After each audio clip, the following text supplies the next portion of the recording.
So here's a top tip. You're in a scene, something's happening, and you're thinking to yourself, this would make a nice scene for the film. This is going to work for my film. It's going to work for my story, the story that I'm telling in my film. What do I do? Well, you know, the thing to do is actually to observe where your own eye is being drawn. Because the chances are, if you actually think about where your own eye is going, your own eye is probably going to go to the most interesting thing in that scene first. That's the way we're wired as human beings. So whatever you're going to observe and look at first, and where you're zeroing your attention in, is probably the thing that's going to be the main subject inside that particular scene.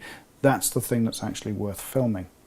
What the eye will also do, and you can either be consciously aware of this, or perhaps kind of look back and think, yeah, actually I did look at this, that and the other, is, for example, the eye will flit around and pick up pieces of detail to fill in your comprehension of what's actually unfolding in the scene. So for example, if you see someone writing a letter home to a loved one, for example, your eye might immediately take in the pen. You know, oh, what's going on there? The person's writing something down. What are they writing? Yeah, that's going to be the question passing through your mind. So your eye might first of all look at the pen and paper, then it might look up at the face, it might look at the eyes of the person, then you might want to have a quick look at, well, what are they actually writing, okay, if you're curious, if you're unnaturally curious. So with a camera, what you'd want to do is take those shots, right? So you'd want to have a shot on the pen and paper, probably from an angle. Okay, then come around the front and film the person with the pen and paper writing the thing out from the front. Okay, then you might want to have a big close-up on the eyes of the person as they're flitting around as they're writing. That can be super great to have those big close-ups. They can cut in really, really well.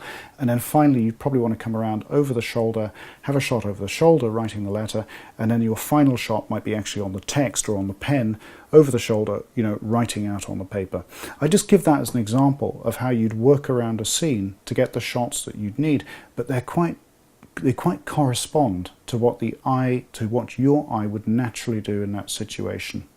Now, there's one other thing you can often do, which is to stand back and get what's called a wide shot of the whole scene. So having got all of the important stuff with the actual subject, sometimes it could be very, very nice to get back a bit and actually get a wider shot, nice and steady, put it on a tripod if you have one, and get a nice wide shot of the whole scene that you can then use as the opener or closer perhaps to that particular scene in your film. Okay, that's going to work really, really nicely. And having some stuff in the foreground of that wide shot to give it some depth will again work really, really nicely. Where you have for example, the person writing at the table out on the veranda or whatever it is, but you might have a bit of plant or something in the foreground and you're shooting through the plant. Make sure the subject is in focus, of course. This will be defocused in the foreground. That'll work really, really nicely to compose yourself and give yourself a nice wide shot of the whole scene.